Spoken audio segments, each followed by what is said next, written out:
All right, welcome back to the Revisionist Almanac, now part of the Movie Archer podcast network. I'm Andrew, and I'm back once again with a monthly recap. However, unlike what I've been doing for now the last couple of years, this is going to be a little bit different. I am no longer alone in my little pod cave all to myself. I've got Heather Stewart here with me, so we no longer have to talk into the void. This will be a nice change of pace, Heather. Yes. It's more fun, isn't it? It's so much more fun to like bounce these things off of, and we've got some movies here that we've both seen. We've also got some things that you've seen and I haven't, and vice versa. And so I think this will be a good little chance to kind of bounce some things around. But as always, what we're going to do is we're going to talk about all the stuff that happened in January. The only way we can start, though, is I think kind of it goes into what we already did in January, which is we did a giant Ralph Fiennes top 10 ranking that tied into the Bone Temple. Heather, you and I have both seen the Bone Temple. I know we've both reviewed it on the channel, but what are kind of you've had a little bit of time now to kind of decompress and collect your thoughts. What are your overall feelings about the Bone Temple now that you've sat with it? I have not stopped thinking about it. Like, I am just obsessed. I want to go and see it again and again. Yeah, this is a really strong January release. Incredible. I do ask myself if they should maybe, given the crappy box office, unfortunately, and the lack of marketing, if they should maybe have considered delaying it, because quite frankly, I'm looking at this and part of me is like, are there going to be better performances? Or, well, you mentioned Ralph Fiennes.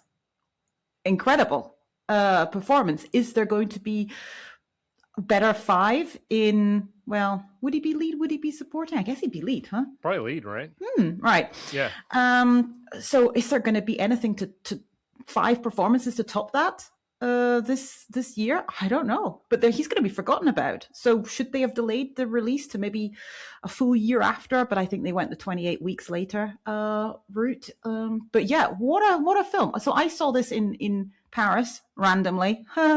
Jet setting. I was in Paris an evening, and before my meetings the next day, I was like, oh, I've got nothing to do in this evening. What shall I do? Oh, the Bone Temple's out. First evening, I'm going to go and see it on release day in Paris. What was that theater like? Because I saw a picture of the outside. God, it was really amazing. Cool. It was like this kind of, yeah, like beautiful architecture, beautiful old building, like really kind of, typical Parisian architecture, just gorgeous. And they kept the facade completely like the original building, was in the, but they done it up inside so modern. It was kind of like, and it just went up and up and up and up and up. So if you look at my picture on Instagram, Heather J. Stewart, everybody go and have a look. It's a great picture of a cinema.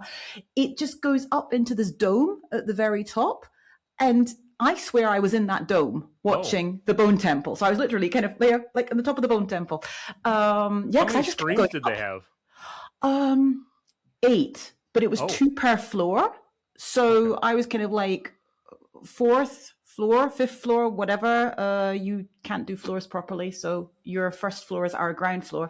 But yeah, amazing. I just kept going up and up and up and up and up, which was kind of like surreal. And then suddenly I was there.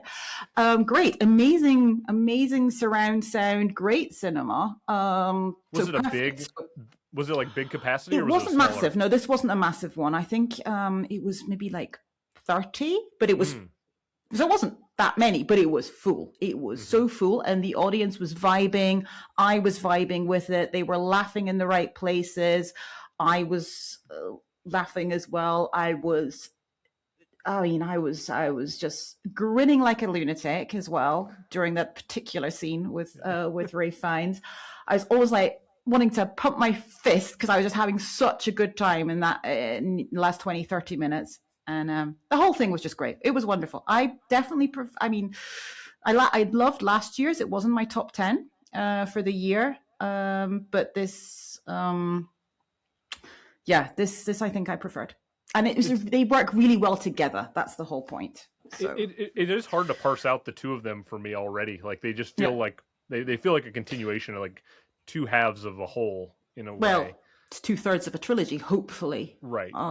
I'm sweating a little bit because I saw the box office from week 2 and I was like, oh man, I mean, only because we have so much time between when we're probably going to get a third that I feel like there's the chance for the studio to get cold feet maybe and pull it. But I don't know. I feel like Danny Boyle's probably got enough of a reputation out there that he'll, and bringing back a certain individual might hopefully help the box office attraction with the name recognition. We'll see. I hope so. Although I was thinking about it as well. And I think even if it was to end there, that could work as a double feature. And then they can still, in another 20 years' time, bring it back again. Because at the end... Oh, no, I'm not going to say anything. No, okay. The end could be an end. Yes, Nia DaCosta as did a really good job. As the first film, as in the very first film, yes, The Days, is also an open end because you don't know what happens to them.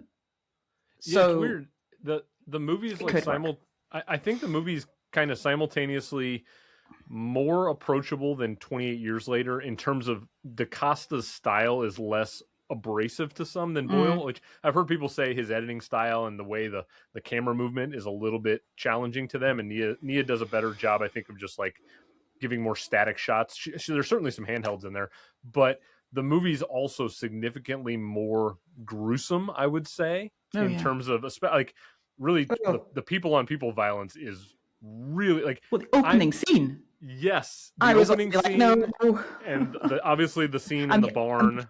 Yes, and I mean, I'm a tried and true horror nut. I can deal with some stuff, and even I was kind of finding myself like squirming in my seat and turning away at a couple of spots. I was pleased I had my hoodie on.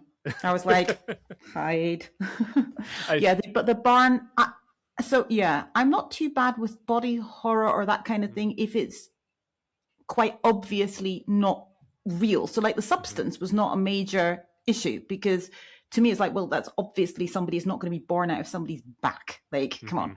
But this was real. I mean, it wasn't real, obviously. They didn't really do this, but you know what body part it is. You see it, you know, and it's like, I have those body parts. Yeah, like somebody could do that to me. So I was like, but I was sitting, I was two seats so funny. Oh, that's the other thing is it was so funny. I was 2 seats away from Amanda, the third member of our RevAlmanac team. She was to my right, and I could tell she was laughing quite a bit at a number of scenes. And there was a person sitting behind us who, right before the film started, he uttered the phrase, "Is this a zombie movie?" And I thought, well, I was like, is this his entry point into the franchise? Because what a strange spot to like see your first 28 movie. But I kept waiting for him to walk out at a certain point because I was like, if this is his first experience with this franchise, it might push him a little bit. But he was there the whole time. The movie for me, Jack O'Connell is phenomenal. He is. It's kind of it feels like he's been around for a long time because I remember seeing 71 like 10 plus years ago. But he's kind of just now reaching superstardom. And he's younger than I would have thought he was, given it feels like he's been. I think he's like late 30s, like 36 or so. Yeah. I think he's like destined for an explosion over the next few years. If he wants to do that and wants to like go full bore between this and Sinners, he could do anything. He's just phenomenal. He's just so good, and I'm loving how in the press tour for 28 years later, The Bone Temple, they've also kind of been referring to Sinners and obviously the success of Sinners, but also kind of asking him like quirky questions like who would win in a fight. And he's really kind of thinking about it. And he's like, well, Remick or I mean, it depends. It depends how far you get or if they've got backup or like what skills can they draw on. I love that. Yeah. It's been a fun press tour as well. Yeah. I saw somebody say it's refreshing to have a Derby accent out there because I don't think there's too many people from Derby who, you know, you usually get like the more posh accents from the UK, and he is very like authentic to who he is, which I love seeing. Yeah. This is actually, like, speaking of Sinners, I've noticed this about Wunmi Mosaku as well. Like when she does her American interviews or anything that's not in Britain, she's like, I can't really place. I know she is British, but I couldn't quite place the accent. I'm like, And then she was in Graham Norton the other week, and it's like full Manchester. And I'm like, okay, all right. She's That's back funny. In home country, back in the motherland. Yeah, it's all coming out. I don't know if I've heard her authentic accent. I'll have to go like find Graham Norton then. Yeah, okay. It comes out a bit more there. When she tells the story about watching Annie as a kid. It's lovely. And our 12 cartons of milk. Bless. The Yeah. movie was I loved the way it implemented Samson in a way that I wasn't Yes. anticipating from the previous film without giving anything away. The interplay between Ralph Fiennes and Samson was Perfect.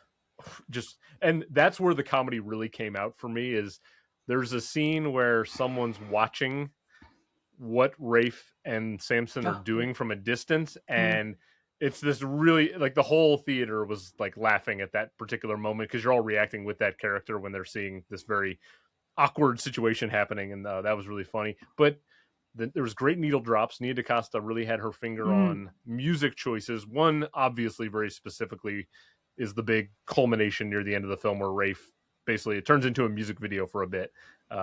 It's great. It's going to be hard to top that as my scene of the year for a long time. It's going to be a while. Let's talk Rafe though, because we've just we've just done a ranking. So in our top 10, we did not have 28 Years Later. It was in your personal top 10. Just saying. I think the question I posed to you is, do we already need to make an adjustment to that top 10? We were talking with Amanda yesterday in our little group chat. I think we all three agree the Bone Temple performance, and whether you just consider it as the Bone Temple or you also pair it alongside 28 Years Later and make it one performance, either way, I think it's automatically a top 10 Rafe performance. The only question is, how high do we slot it? We all kind of had a little bit of a disagreement in terms of how high, but just on your own personal list, Heather, how quickly did this and how high did this jump into your list? I put it straight into my top 5. Yeah, straight away. And it's more of a question of, do I have it before? I mean, I can't remember exactly my own personal list. I know I had a few things higher than they ended up being. But yeah, I think I had the top 3 pretty much as we had the 3, right? I think I had Schindler's, my own list, Schindler's, Grand Budapest, The Menu. Yeah. I might even have a quiz show at 4, so I might have been very aligned with what we had, or I don't know, I can't remember. You were the only Red Dragon hater amongst the 3 of us, so I just forgot about it. And I as I said to you yesterday, not a Red Dragon hater, just a forgetter. I haven't seen it in so long. Yeah. I mean, this to me is so memorable, and it is probably recency bias, but I think we talked at length about his range. And if I know everybody's talking about that one particular scene, but the whole range that he actually shows in his portrayal of Dr. Ian Kelson is, well, what we were talking about. It just shows every aspect of his acting talents. And he's, whether he's doing weird dancing, which we've seen in other films, whether he's just going completely batshit crazy, seen that too, whether he is tapping into his sensitive side, his softer side, we've seen that too. The only thing we haven't really, he's not really tapping into Schindler evilness, but, But they almost play on that in the original 28 Years Later last year. The whole setup to the early part of that is that you sort of get the sense that he's the villain because that's what the townspeople sort of feel like he is from a distance. That is true, but he's not. So he's different to Eamon Good. Although I did smile a little bit when they started calling him the Dark Lord in in 28 Years Later. I thought that was I had a little smile at that, but yeah, that was good. Yeah, I mean, for me, I'm putting it somewhere like 4 or 5, and I would merge them together because different to Voldemort, where we said you have to kind of judge each. I think that's only because the films are separate. They are very, very different. He's got different things to do in each one, and neither is particularly huge, the role. But I just think if you've seen Ian Kelson as a role, to me, this is already one of his iconic roles and performances. Yeah, I have not. I have not re-ranked my own personal Ralph Fiennes top 10 yet because I wanted to let this marinate for a little bit. But I would say it's going to pretty comfortably go top 5. It's just a matter of kind of where in that top. Yeah. And to your point, and we sort of mentioned this when we did the top 10 ranking, that he's spanned like 4 decades of continually doing great stuff, and he's aged like a fine wine in every way. Unlike, say, Al Pacino or a Robert De Niro, or just those are the first 2 names that come to mind, where they started hot and they sort of got to a comfortable place in their career. And it kind of felt like now that they've gotten to a certain age, they've more or less phoned it in, or sort of are like playing on their strengths. It feels like Rafe's gone the opposite direction, and it seems like he's utilizing all of his experience from being younger to allow a character like Kelson to be multifaceted, and he's just continually added to his toolbox of acting skills. And I think he's as great now as an actor as he's ever been. I feel like he just continually reaches a new peak every time he puts out a performance. It's really, he's really impressive. pushing the envelope, and he's doing. I think I'm trying to think when it started with this kind of really just out there doing risque, daring things. Was it a bigger splash? Was that the turning point? I don't know. I'm trying to think. I haven't got the exact. I mean, maybe even in Bruges, even though it's a small role. That's true. That's true. But he's always done interesting things. I mean, even if you look at Spider or Strange Days, it's not. They're just not as well known. It's just possibly now he's getting more attention for these sort of difficult roles. But I think it's cool because, I mean, what is he now? Like, he's over 60. I mean, he could be just, as you said, he could just be cashing in a paycheck, doing, your grandpa roles or whatever, but he's not. He's doing interesting work for, getting elderly men. And can I just say, it's a shame there's not similar roles for women like that of the same age. Can we just, Amy Madigan, shout out. Mm-hmm. I mean, unless you're Olivia Colman. She's like she's not old though.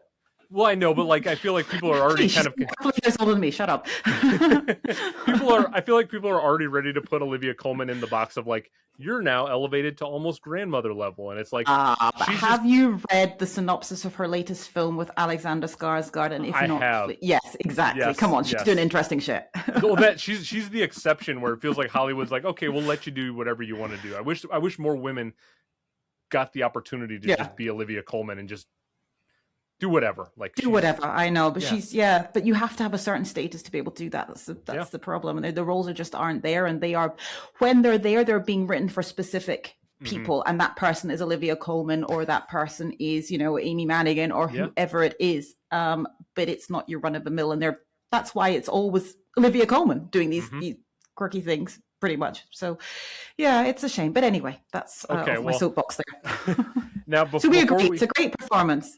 Great performance, great film. It'll be number one for me for the year for months. I can't imagine probably until April anything's going to touch this. Not Wuthering Heights? I would be shocked. Before we jump into some other movies, though, Heather, people always like to make fun of my ratings. So you have no idea. You have no idea what I have rated this thing truly. Would you care to take a guess what my rating of the Bone Temple is? Based on what you know of me? Well, you give things shit and then give it 7.5. But then you also praise things and say, oh, yeah, it was like an 8.2. 8.2, there you go. Well, I've just said it. I honestly had not made a decision yet, so it's going to be an 8.2. It was somewhere in the 8s. It's definitely in that 8 range. And if I was that way inclined, I'd be like, I don't know, what are we doing in Letterboxd? I'd definitely be a 4.5 stars in Letterboxd if I was that kind of person, but I don't like doing that. I hate it. I'm so indecisive. I can't decide. You just give the heart and that's all you need. Exactly. I liked it. It was fine. It was good.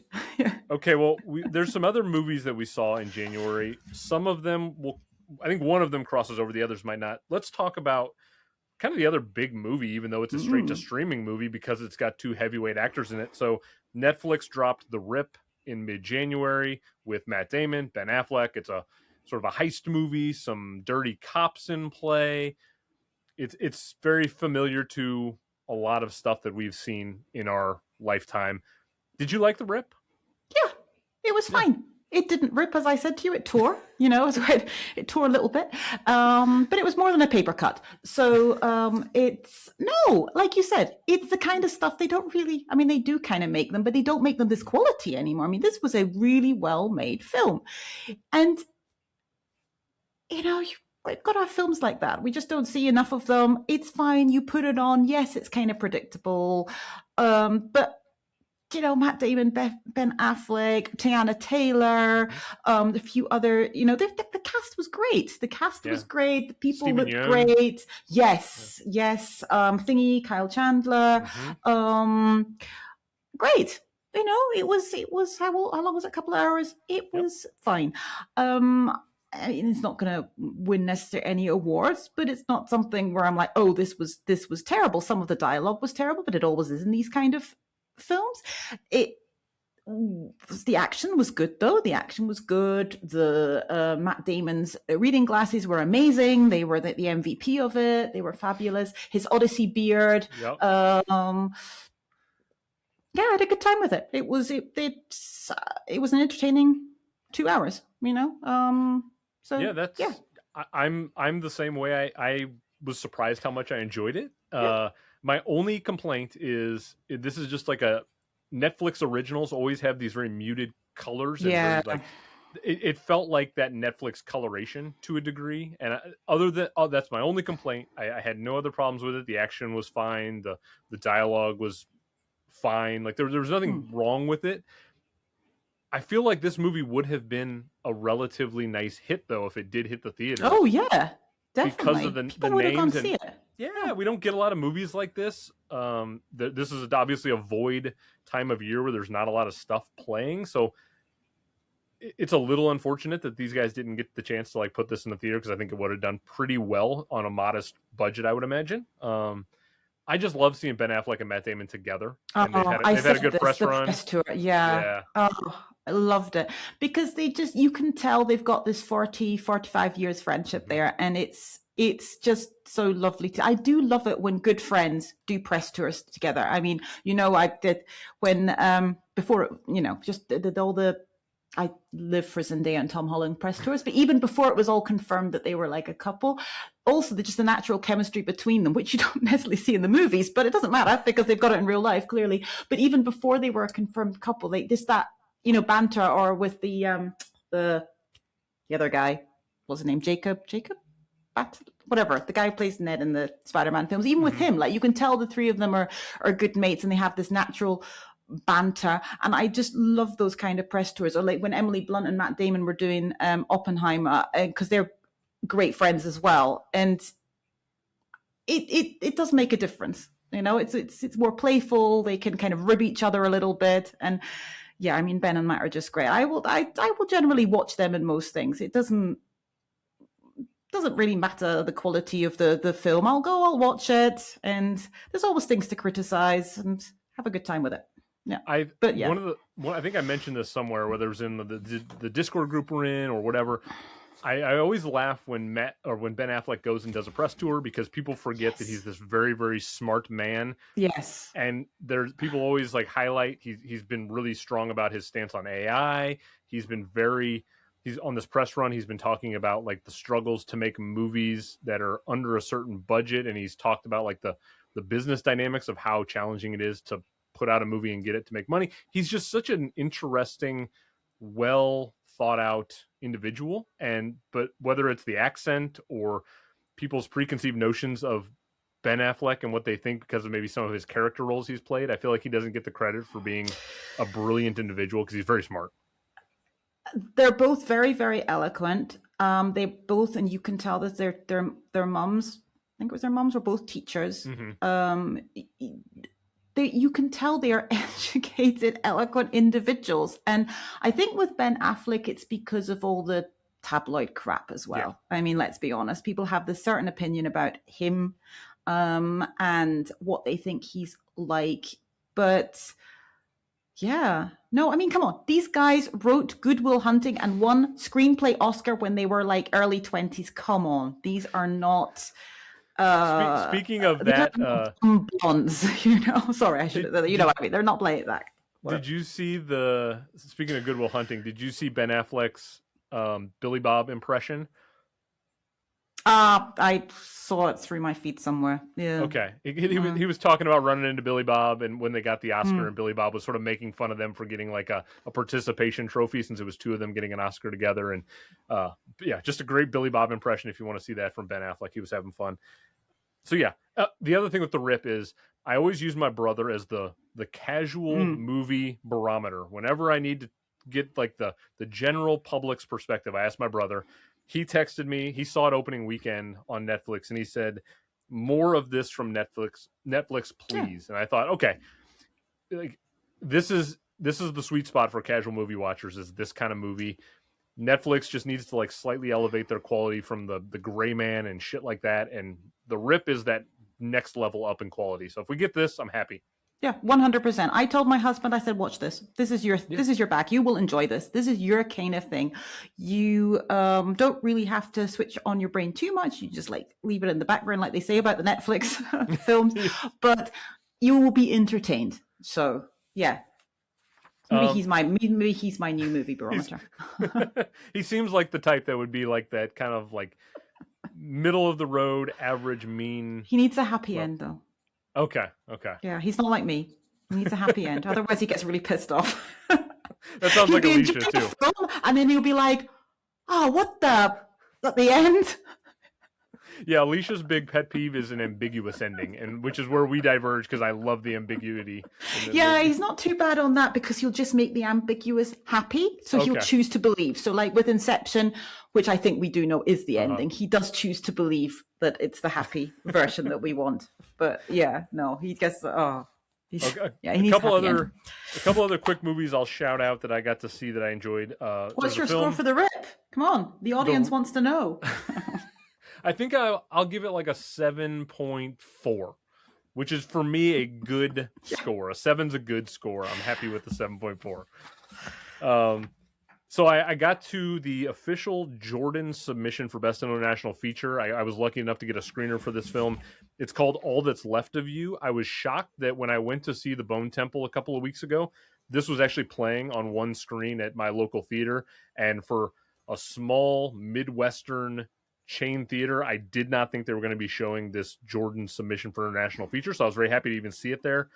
If you get the chance to see All That's Left of You, I'll just say it's an epic story. It tells the story of this Palestinian family who end up having to flee their home and become refugees, and it basically spans 40 plus years about this one family and how they have to leave their home and go on a journey, and it's a really powerful story. It's very prescient in the moment that we're in right now. I'm hopefully going to get the chance to talk to the director because she did a phenomenal job with the movie. I think we all knew this year's 2025 was a really strong year for international features. And so I unfortunately didn't think it was ever going to probably make the top 5 just based on the quality. But for me, this was my number 11 film of 2025. I think it's a very strong film. Yeah. If you get the chance to see All That's Left of You, check it out. I was incredibly moved by it.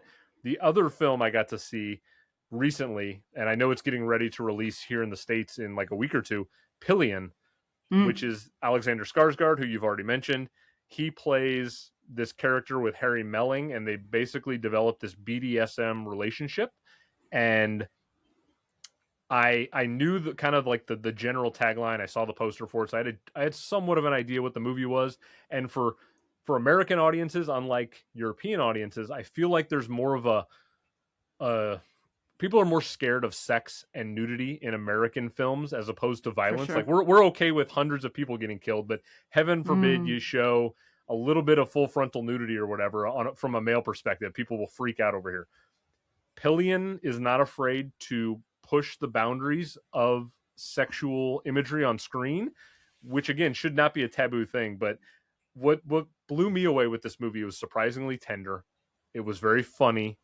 It was an interesting look at this world. I'm not familiar with the BDSM world at all.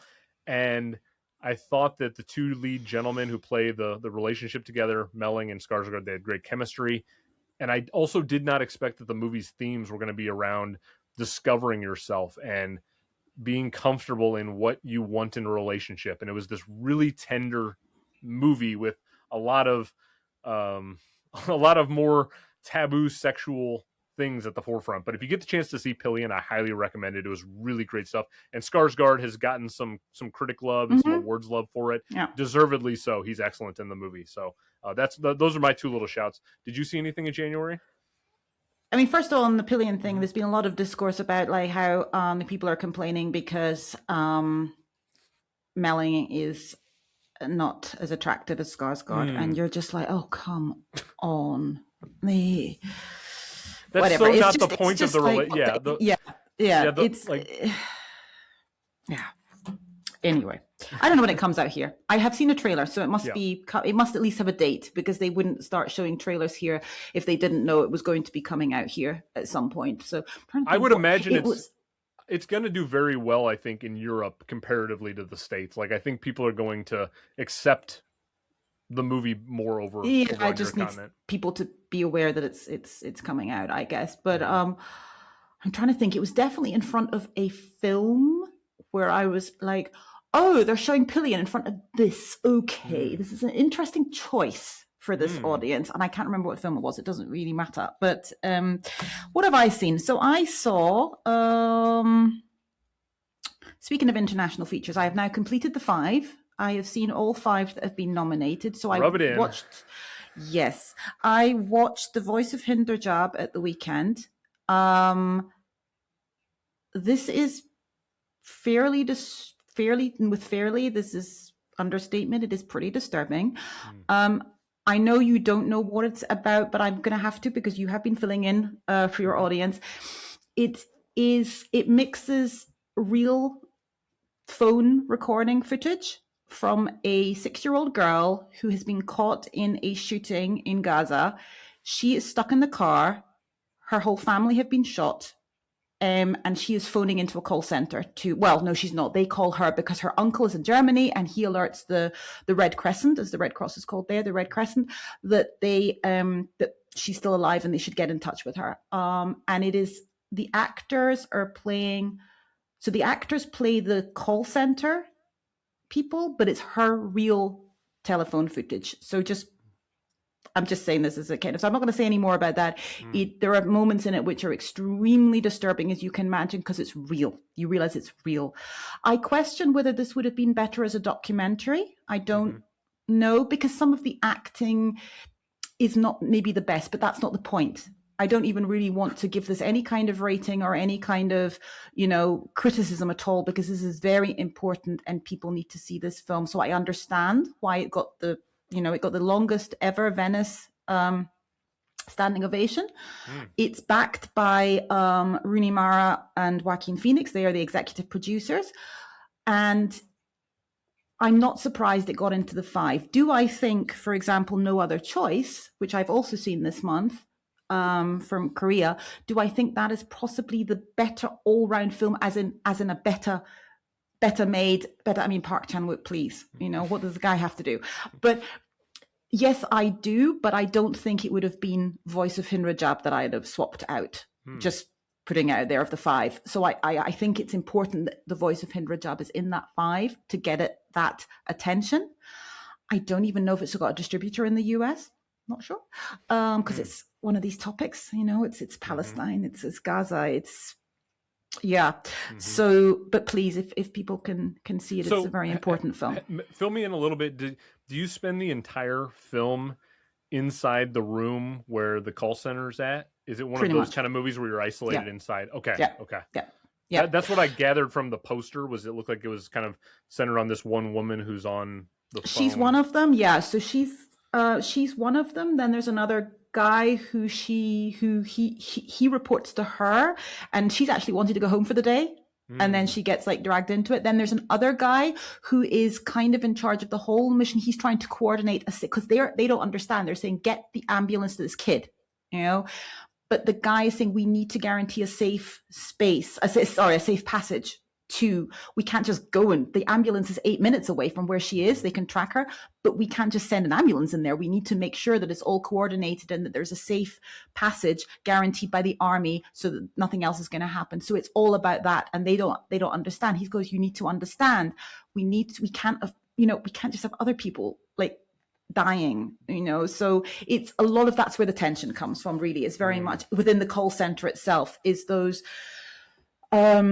the people who are on the phone saying, you need to help this girl, we're promising her. And then the other guy kind of behind the scenes trying to coordinate with the army, with, other bodies, with the UN, with something, other bodies anyway, trying to make sure that they can get through safely, and that the road is clear and all this kind of stuff. So that's where the tension comes. But it's fast. It's like 1.5 hours, if even that. Yeah, it's like 94, 95 minutes or something like that. Yeah, it's powerful.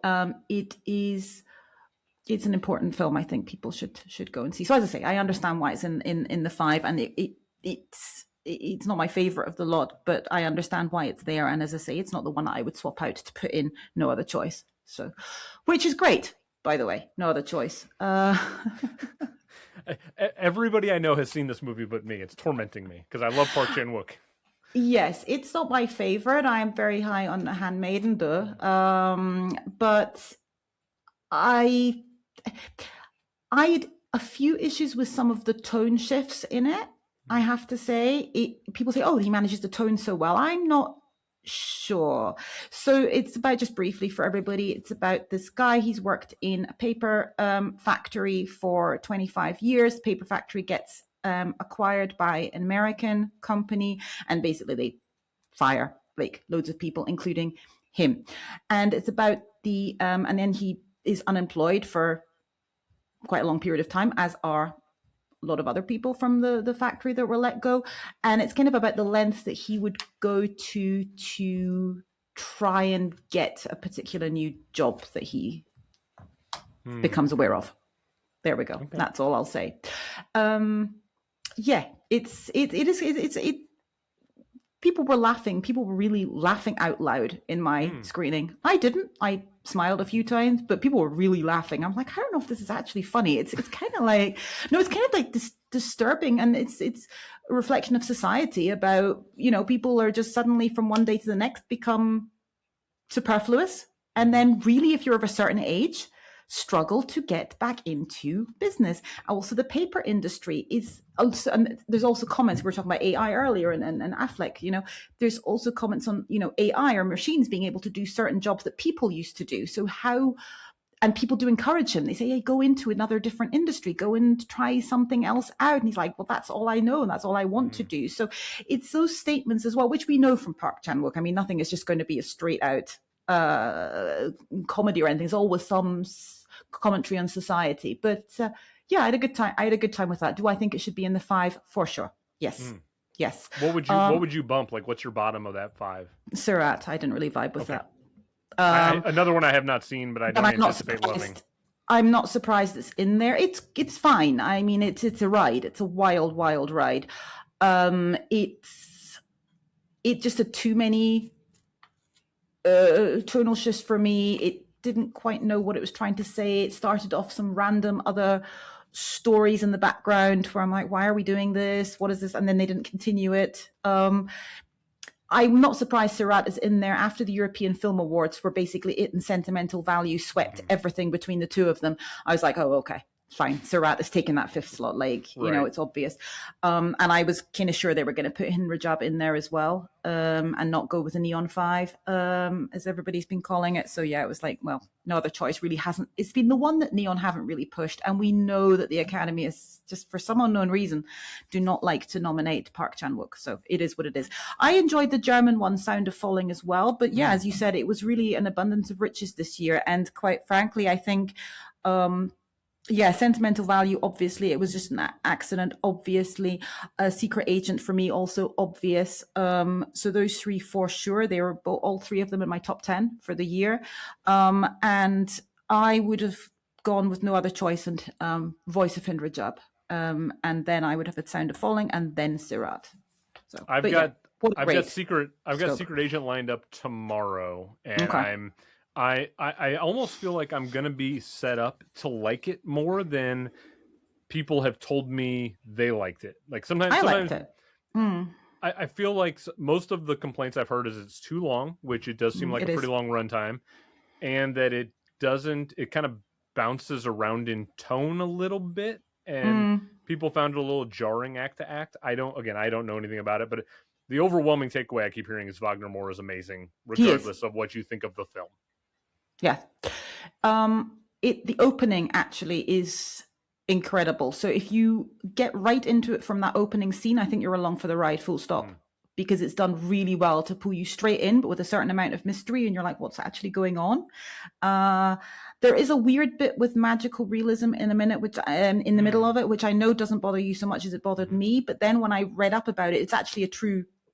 So it's not, they don't just put it in there for, I mean, it is a bit random that they put it in, but it is actually a sort of a legend in 70s Brazil. So if you're watching this as a Brazilian, you will know exactly why it's there and what it means. Whereas I think other audiences might be like, well, what is this? This is really weird. But it was a thing that was happening in 1970s Brazil. So it's just a further example of how they were trying to make it as realistic to the time as possible. And that's all I'll say. But I had a few issues with the coda and with the extra stuff, but I know some people have loved that. So to each their own.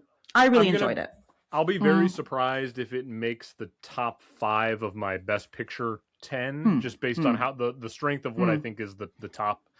But I don't think I'll walk away thinking it's undeserving of a top 10 spot, just kind of on what I've heard. That there's a F1's the movie there that we can all kind of though it is funny, Heather. I was kind of looking at last year's. I was putting together a ballot for this year versus last year. And I honestly forgot about Emilio Perez's existence up until this morning, thankfully. And at least F1 is not Emilio Perez in terms of dividing people. Like, F1's not a great movie, but it's a perfectly competent movie for what it is. Emilio Perez, I think, genuinely bothered people in the trans community and other areas that just... That movie was not designed for... the Best Picture race, I don't think, and it seemed to like nominations. 13. It's crazy. If it had got one more, it would have equaled the record. So which is now beaten anyway. But yeah, back then, I don't hate F1 as a 10. I get it. It's not my favorite movie. I rewatched it a second time. It's a movie that I'll never go back to, but I can understand, especially internationally, where Formula One is a massive sport. I get it. Yeah, and we have to remember that everybody's voting on this, and you are just going to have people that love this kind of film. Yeah. Yep. The technical aspects, they're going to be there. Exactly. So yes, I heard that as well. People are saying it's not just that, boomer dads or something voting for this. It is the people who are recognizing these technical crafts here, and they're saying, well, on a technical level, this was one of the best films of the year. So, and that's how their brains work. They're saying, well, I found this particularly good on these levels, and I don't really care about the story or the dialogue or whatever. Everybody focuses on a different aspect. So if that's what they're thinking, and they put it into editing, they put it into sound, so yeah, I mean, it's not the worst. Again, you and I are getting ready to cover 1977 in a few months. Oh God.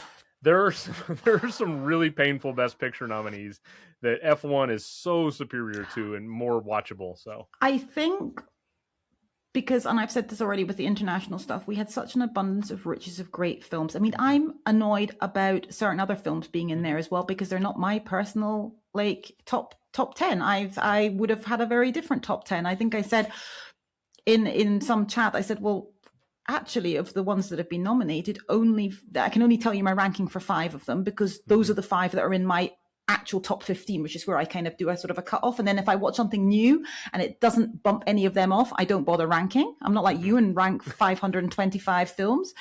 So I have my, I make up my 15, and then if anything gets, it bumps. And that's why I actually have a top, I think, 19 or 20 this year, because things have gradually been bumped, but I've still just kept them on for fun. But yeah, so I haven't. So there's ones like Hamnet, that because it didn't go straight into that top, I didn't bother adding it to the list. I was like, okay. So yeah, it's only 5 that I've actually been able to specifically rank. But I've still got to see F1.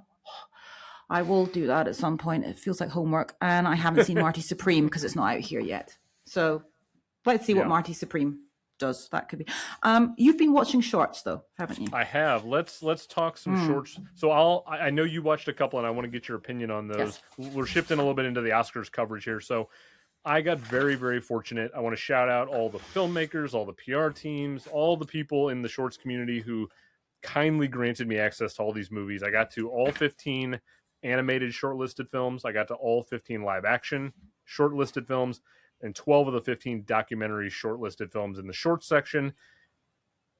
in terms of the nominations, live action, they really did a great job getting a solid 5 together based on what was out there. I have fortunately interviewed Sam Davis from The Singers, Julia and Steve from Jane Austen's period drama, Natalie and Alexander from Two People Exchanging Saliva, which I think is the front runner to win the Oscar.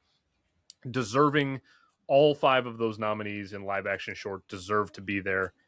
Animated, I loved a few of the movies. Forever Green, The Girl Who Cried Pearls, Retirement Plan, I think were all tremendous films. I'm not as high on Butterfly and The Three Sisters as some others, and there's a film called Snow Bear, which was shortlisted and it didn't make the final 5, which I thought was the best of the bunch in that category. And then in documentary short, haven't seen Children No More, so that's the one I haven't gotten to yet, but I liked Armed with Only a Camera, The Life and Death of Brent Renaud, the most of the 5, so I'm going to be rooting for that one when we get to the Oscars. It's a really interesting story. I love stuff about journalism, and it was very powerful. I didn't know this person's life story, and I know your brother is in kind of that general field, and so I thought, wow, he's probably got an interesting connection to this, and it's probably going to ring true. He's aware. He's aware of this person. Yeah. So that was a great film. All in all, though, the shorts were really strong this year. So what did you see recently? Well, I had a lovely early morning start to my Monday by watching All the Empty Rooms. Oh, that's a tough one to open the day with. Yes, well, I mean, I shouldn't be laughing because, oh my God, it was devastating. Jesus Christ. Seriously. Yeah, I don't, I don't cry at films. I was sat there like at 10 o'clock this morning going, no, because it's real. That's the difference. So I often say I make a difference between if I'm watching something that I know is real, like actually real, that's more likely to bring on the waterworks than anything else. Just the first scene with the first bedroom and the SpongeBob, and I'm just like, oh no, oh God. This is so important, and I don't understand the people who have said, oh, they could have gone further, they could have done more, they didn't really have a statement. He has a freaking statement. He says at the very end, you just need to put all Americans in one of these rooms and we will have a very different America. That is his statement. What more do you want him to do? Like, he's out there doing the good work every day. He's reporting on these things. He's giving these poor, awful, bereaved people these beautiful photo books that he's making. And there's more focus on him than on the children. Yep, because it's documenting him. Like, he's literally going from place to place and showing how it's affecting him, and he is the one making the story. I don't understand those criticisms, and it is so okay. I mean, if you want to be really obtuse, fine. It's not saying specifically, hey, let's ban guns, but come on. I mean, without spelling it out, I think it should be powerful enough just to see these rooms and then them saying, oh God, what was the one that also got me? We haven't turned these lights off since it happened. I was like, oh jeez. I mean, first of all, I thought electricity bill, but then I thought, oh God, it was just so harrowing. And to your point to that, I thought it took a different approach to the gun violence issues that plagues our country, and it really shows that these families and these parents are frozen in time because of frozen in time. That's exactly right. Yes, it really rang true. It was tough to watch. They haven't changed anything. I mean, then the question you have to ask, if I was in that situation, right, what would I do? I mean, it's more, I'm sorry, just based on where you live. Okay. It's more reality, I'm going to say, or a threat for you. Okay. Every day. Yeah. But so I've got friends and they were going to relocate to the US. So the father of the family, he's American, and his parents were getting older, and he was like, maybe I can just go and help out my family, like for the last few years, maybe, just be there. And also the job that he was in earned like 3 times the amount in the US versus Germany. So he was like, it makes sense. But then I think, and they were so close to, they'd taken the boy out of school, they had him enrolled in the new school in America, everything all set. And then there was a school shooting and they said no. And then the mom was like, no, fuck this, right? No, and then they just pulled out everything and they said, no, we're backing out of buying the house. And she she said, no, I can't. It's too close, because it was really close not in the same county close, but I think in the same state or the neighboring state, at least somewhere. They would have been in Pennsylvania. It might have been something in Connecticut. I don't know, but it was something, and they said no, that's no, and it just brought it all home, and they pulled out. So, yeah, but you kind of think, well, what would you do if would you redecorate? Would you keep it kind of like sort of a shrine? Because it's the memories, and then the dad who said he just goes in there every day and just sits there next to the bed, and I'm like, oh my god, these poor people, they've got no closure, they've got nothing. It's oh god. Yeah. Don't start your morning watching All the Empty Rooms. No, it's a great documentary. It is very worth your time. Please do not watch it at 10 o'clock on a Monday morning. Okay. And I watched two people exchanging saliva. Oh, okay. That was good. I can see it's very well made. It's a bit too dystopian for me. Like this is, but very well made, very well acted. I was like trying not to use the subtitles too much with the French. So I was like, there's a bit of practice here. I did read somebody who said, and I think it was a letterbox review. I loved it. It said, if Yorgos Lanthimos directed Carol. Yes, that's in black and white. Yeah, because I vibes with the shopping with the department store. I had mentioned to Natalie and Alexander on our interview that it reminded me very much of like a Yorgos style film in terms of like very much. The world is very developed. Yeah, but it's very weird. Everything's very specific to that world. Yes, there are specific rules, and you're thrown right into it because. At the very beginning, you have no idea what's happening to this woman because it throws you in with this screaming woman and you're like, what has happened to her? And you never really kind of get it. And then the payment, the way that they pay is by, this is no spoiler because it's in the synopsis, like the way that they pay is like with slapping. So it's like violence has become, that's instead of with it's currency. Violence is now a currency, and that was just really weird. But it's not explained, and I do like that. So it is very, exactly as you say. It's very Yorgos. It's like he's got his own little world, and these are the rules, and you just have to come along with it and figure it out as you go along. And I do enjoy that. So and the black and white looked beautiful. I have to say, stunning. Oh. Yeah. Yeah, it really, they mentioned, so the fascinating thing about that movie is the department store where it's filmed was the department store had reached out to filmmakers saying, hey, we want to use our space in our off hours from 12 a.m. to 6 a.m. and we're looking for somebody. And so the film was sort of built around the space, which I thought was an interesting way to approach coming up with a story using a physical location to kind of create the foundation. And then the idea to shoot it in black and white, I think, really captured the architecture of that space really well. And because it's an old European building, it served as a different function in a past life. It used to be an old bank in the 1930s that's now a department store. And so, it was a really, really lived-in world that the filmmakers are making it into a feature film. And I'm excited to see what they do to expand on some of those characters. And that's cool. Expand the world building, I think, has a lot of potential in there for sure. Absolutely. Yeah, I'd go and see that for sure. Yeah. No, that was good. So, you say you think it's a front runner. I've seen that one or The Singers. But I think often with the shorts, people do vote based on something having a quirky name. So but all the early indicators seem to point to it being the favorite. And I know it just picked up Julianne Moore as an executive producer. She's got behind it. Oh, Isabelle Huppert is also involved as an executive producer. It's got a really strong. And Thingy narrates it, Vicky Creeps. Yeah, she's really good. Yeah. I didn't realize that until afterwards because, of course, I've only seen her act in English, and then I was just like looking to see. One of the actresses looked vaguely familiar. I was like, have I seen her in anything? But no. She just has this familiar look to her. The older, not the older woman. She looks the middle-aged. Yeah, like the middle of the three. I don't know how old she is, but she's not old. But yes, exactly. The middle one. Yeah. She, the one who gets slapped a lot, poor woman. She looked really familiar. So I was like looking it up and then I was like, oh, Vicky Creeps. Oh, interesting. Okay. So she's narrating it. So that's going to help, isn't it? Was it free for you on YouTube? I know sometimes it was something that was not blocked on my YouTube. Hoorah. So so this has been a problem is that often YouTube links just are not made available outside of the US or not in Germany, whatever. I don't know which one it is. And there's just various copyright laws. And I'm sorry for the shorts. I'm not bothering with the VPN stuff. I mean, they'll be available at some point. And then All the Empty Rooms was on Netflix.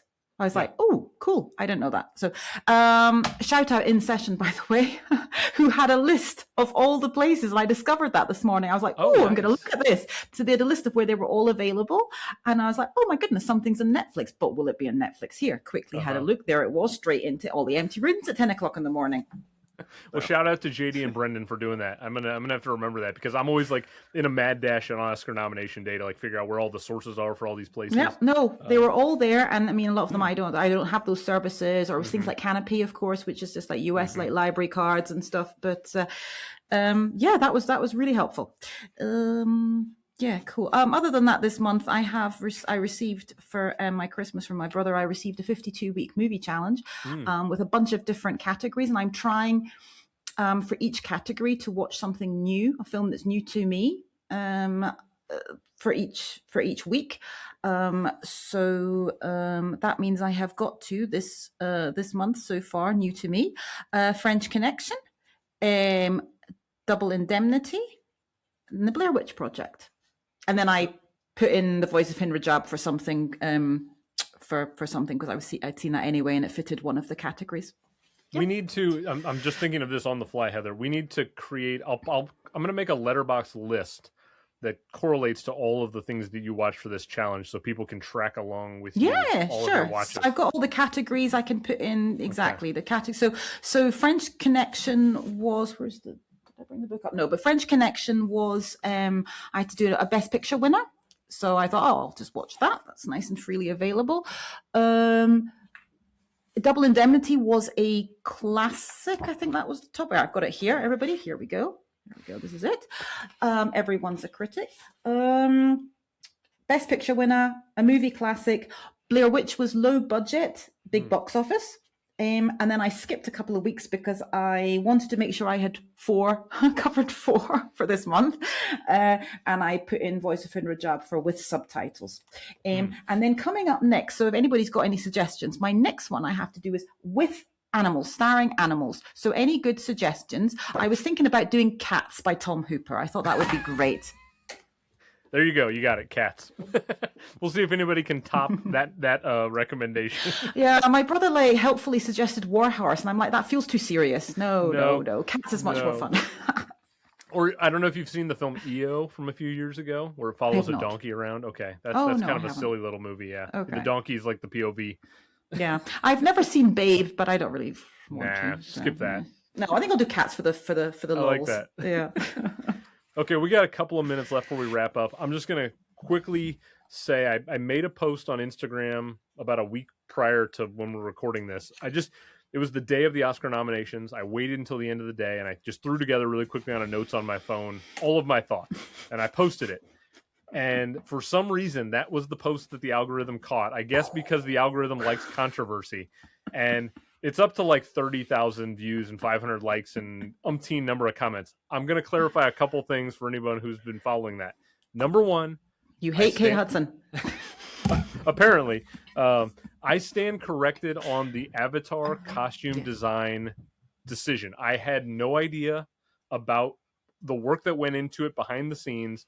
Thankfully, a friend of the show, filmmaker Matt Campagna, was he's the biggest Avatar fan in the world, I think, and he reached out to me and he educated me on the craft that goes into this production company that builds the costumes. And they find pieces of driftwood and they hand make all of these costumes, and then they basically film it in real life and they transpose it into the digital space. And so that's why it flows better and it looks better. And I completely did a 180 on my stance. It is a deserved costume nomination. I have no issue with that nomination after being educated on it. And I have nothing against Kate Hudson. I promise people, because originally I said my original thought was I can think of 20 women who deserve a nomination more than Kate Hudson. And then I thought, if I don't back that up with just 20 names, people are going to immediately start asking me. So I created 20 names on the fly and I just threw it up. And then people started attacking me because they said, "Oh, well, you listed somebody who was nominated." And I saw that. I'm like, I didn't say that there were 20 women. it was a semantics thing, but it was basically just for a laugh. I started listing names that obviously Renee Zellweger and Bridget Jones did not deserve an Oscar nomination. But I just started throwing names out there, but it has nothing to do with Kate Hudson. Song Sung Blue is just a very middle of the road, mediocre movie, but that nomination is a typical Oscars. What are we doing here? Nomination. But it's getting back to the F1 of it all. Yes. It's appealing to a certain demographic, and they love her, and they love this kind of film, and she's doing an accent, and she's singing, and she's crying, and horrible things happen to her, and whatever. Whatever. But I was a big defender of Annette Bening for Naiad, quite frankly. I mean, would I have given her the nomination? Probably not. Would I have given Foster the nomination? 100%. Foster was incredible in Naiad. She would have been in my 5. And Annette Bening, I can totally get behind. I appreciate the swimming. But it's just.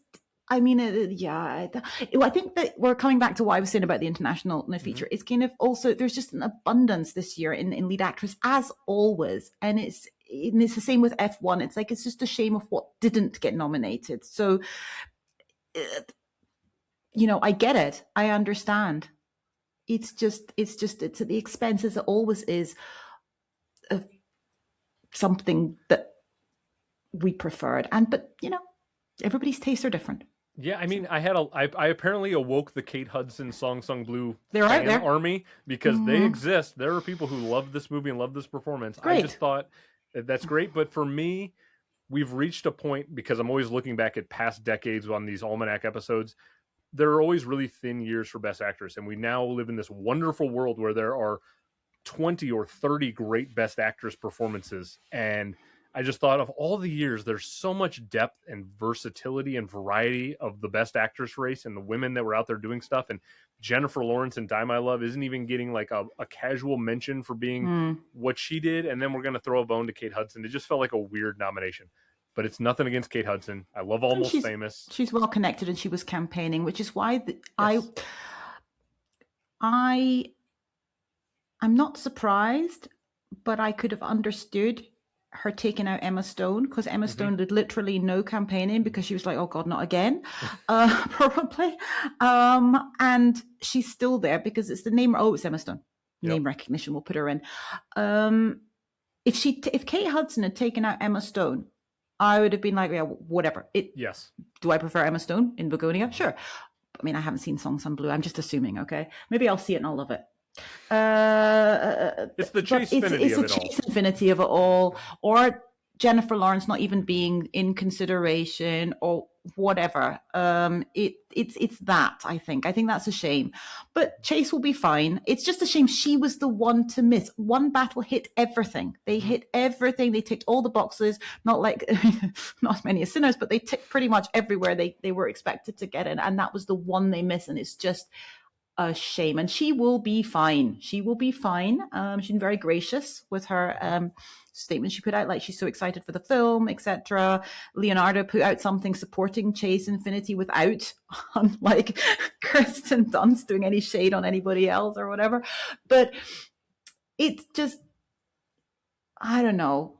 You tick one battle for everything else, but I know it's the guilds. Not the guilds. It's the individual groups that do this one, so it's not as if everybody's voting on every category yet, so it's fine. But yeah, it's just a weird one. But I think what the Oscars we do. kind of saw it happening. Once you got SAG, we were like, okay, there we go. It's funny, I had a friend of the show, Frankie, over at Shoot the Flick, and she had reached out to me the day before, and she goes, hey, are you expecting anything crazy on Oscar nominations? And I messaged her and I said, F1's making Best Picture, and look out for Kate Hudson in Best Actress. And then she, right after the nomination, she messaged me and she's like, you nailed it. And I was like, the writing was on the wall. It was kind of obvious that F1 was going to find its way in Best Picture.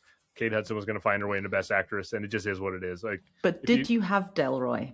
I did not. I'm not even close. What a cool win! Like, for all and that's the other thing is, I'm not trying to nitpick the mistakes, because they're always going to be mistakes on our own objective opinions of things, or our own subjective opinions of things. The Academy got a lot more right then it got wrong, They did which well. is not the case all the time. So I want to commend the body did a really good job. And okay, let's wrap up a couple of upcoming things that we both have in the works for people who are listening right now. So from me, stay tuned. Check out the Never Ending Watch List. Our buddy Damon Carter over there. We are getting ready to do an Edgar Wright ranking, his 7 primary feature films. So we're not talking about the Sparks Brothers, which is a documentary, and we're not talking about A Fistful of Fingers, which is his technical debut. That one we threw out. So we'll rank 7 different Edgar Wright movies. That should be coming up really, really soon. I'm getting ready to do a Movies and Us guest spot in February with It Was Just an Accident. I am going to be hot about Jafar Panahi, and It Was Just an Accident, missing out on a couple of key races. So I'm gonna bring some fire to that episode. I'm going to be interviewing Michael Strassner, who's the star and co-writer of the film The Baltimoreans. That's going to be coming out in early February. His film's up for a couple of Independent Spirit Awards. I'm very excited to talk to him. And then I've got some director interviews coming up with The Girl Who Cried Pearls filmmakers, the filmmaker for Butcher's Stain, some of the Oscar nominees in the shorts categories. Hopefully I've got a few others lined up and on the way. So expect a lot of stuff, interviews on the channel. Heather, what do you got coming up in February and in the future? Yeah, well, just recently, Amanda and I were on Hall of Film with Morgan talking about Oscar reactions. Again, shout out about the clarification on Avatar costumes, because we went off and won a little bit about that, but we also, here official apology there. We did not know. It was a spur of the moment reaction show, as these things often are. So no time to research, but we are also educated now. So thank you again for that education. So you can check that out on Hall of Film Morgan's channel. I'll also be speaking to Morgan in the next 24 hours or so, talking about BAFTA nominations. They come out as we record this. They come out tomorrow, so we'll be reacting to that. That will be on this channel. I was also recently joined our friends over at Gmote to talk about Little Miss Sunshine. That was fun. I was the high person on a comedy, which nobody saw coming. And I am also upcoming, BAFTA I mentioned, I'm recording soon episode with Clarissa Beckstead over at I've Seen That One. We're talking about Zodiac, one of my very favorite films. And we are recording soon with Amanda. We are doing our personal hot movie couples for the release of Wuthering Heights. We have that coming up, as well as when are we planning to put that? I guess we're on Valentine's Day for Wuthering Heights, right? I'm gonna drop it on Valentine's Day as a little special. Lovely. Lovely. So that'll be fun, and hopefully be able to see that movie as well as soon as it comes out. I am morbidly curious. Same. I have not seen any of the promotion at all. I've avoided all the trailers, but I have heard the fervor around the world. And when the three of us get together to do that little couples ranking, we will talk a little. We'll discuss Emerald Fennell's career so far and some of the movies, because those movies have their own hot takes around them as well. I appreciate it. I think more people, quite frankly, and again, we're getting back to an earlier point I was making. If she was a man, yes, yes. Making her decisions, making her directorial adaptation decisions, whatever, we would not be questioning it. So. It's double standards again. Yes, it's funny. I'll wrap up with one final thing, which is that she's on sort of the press tour right now because she's got a new film out. But Olivia Wilde, same situation. Everyone wanted to give her shit when Don't Worry, Darling came out, and they wanted to immediately run a smear campaign because of whatever was going on with her and Harry Styles. And it's if that was a man, it would just be treated differently, and that person wouldn't sort of be pushed to the outskirts. It felt like people were just immediately ready to jump off the Olivia Wilde bandwagon. That movie was perfectly fine. It was fun, and I think that was a whole lot of. David O. Russell does a lot worse stuff, and let's check what's actually worth causing rage over. So, yeah. Amen. All right, well, that is going to do it for Heather and me for now. We will be back hopefully first thing every month doing this. It's just a lot more fun to do this with somebody else than staring at myself in a camera screen. All right, well, Heather, we will see you next time. Bye.